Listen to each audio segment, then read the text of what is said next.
I'm Augosto Endaya, and I'm 75 years old. I'm Endaya, and I'm 72 years old. I was just 10 years old then. All we do is watch all these airplanes dropping bombs and machine gunning. We kind of, kids, instead of getting scared, the kids more or less like enjoy watching those dog fights and everything else. It was, for us, it was not too bad. For the local population, it was bad.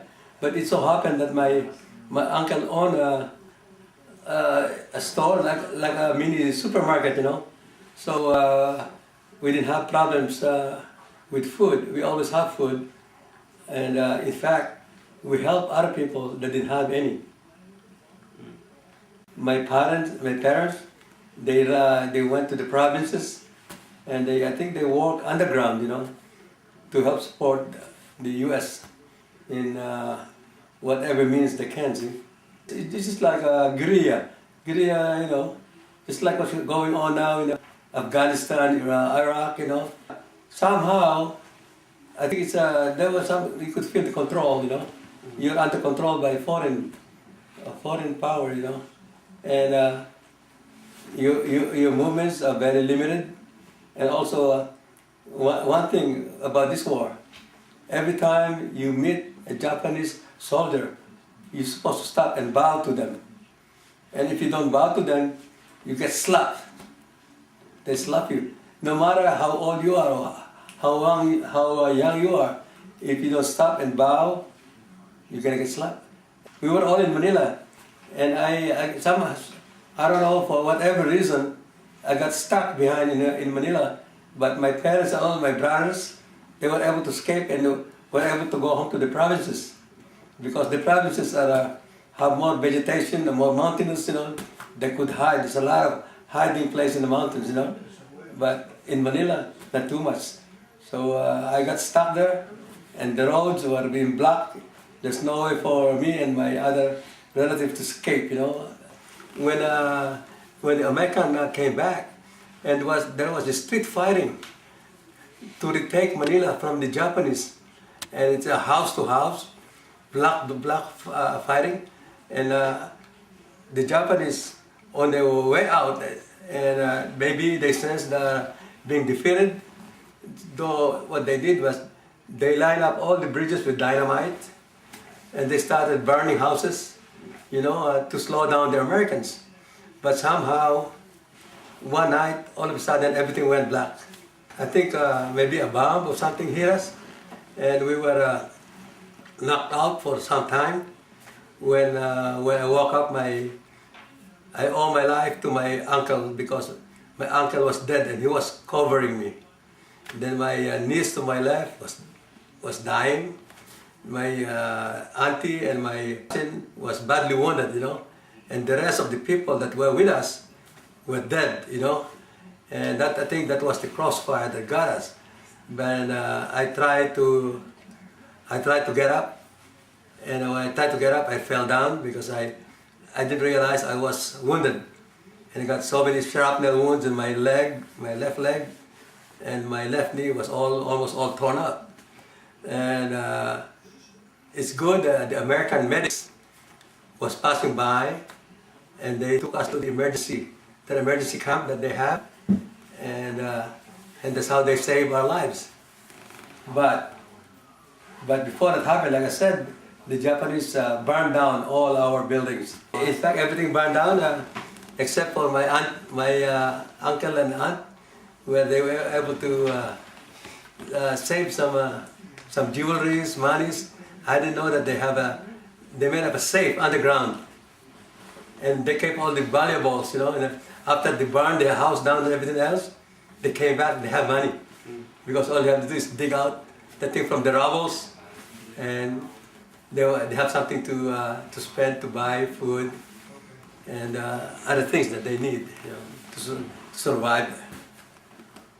We heard the people, Japanese, saying or shouting, Japanese are coming, so we have to just grab anything and then run. Yeah, we have to hide in the field. We ran out of the house, go to the field where there's a lot of Vegetation. vegetation. You know, during the time, you know, to show you how fanatic these Japanese troops are and loyal they are to their country. When the Americans were coming to slow down the Americans, they start blowing bridges. You know, they line up underneath the bridge. They put all kinds of dynamites, and they posted guards, Japanese guards. When they blow this thing up, these bridges, those guards never left the bridges. They stood there at attention, just like the guarding something very important, and get blown up at the same time too, with the bridge. Yeah, that's how they were. Did you have any personal interactions with Japanese soldiers? In the war? Yeah, during the war. We did because this Japanese came to us. This Japanese this Japanese officer now, young officer, because he was studying in the United States when he got drafted by the Imperial Japanese Army, and he didn't want to go to war. So he comes to us, you know, at night when no other Japanese could see him, and he spoke very fluent English. And but what happened?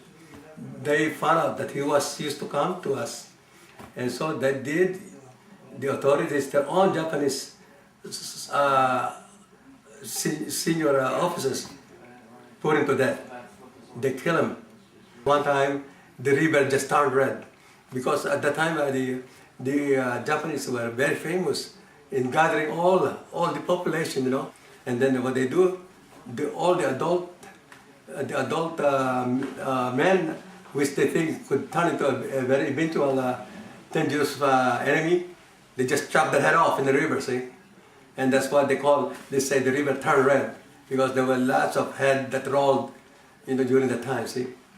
Not only in the Philippines, but in China, it happened a lot.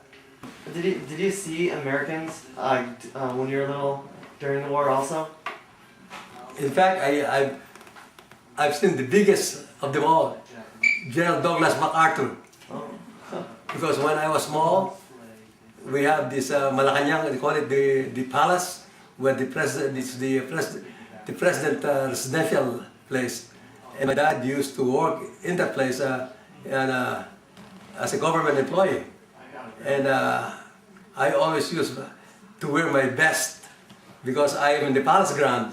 And I used to go around and even visit with General Douglas MacArthur's yacht and everything else there. You know, we call it the Malacanang Palace. That's the house of the president in the Philippines. Is that equivalent to the White House? The White House, it's like the White House. And right from our place, there's a big soccer field. And from time to time, even their own soldiers from the Imperial Army, if they commit any kind of infraction, so they get punished, and they all tie down under the sun, on their knees. They stay there all day, and once in a while, maybe a sergeant or an officer will come by and give a few slaps in the face, you know, just to make sure they know that they're still there watching them.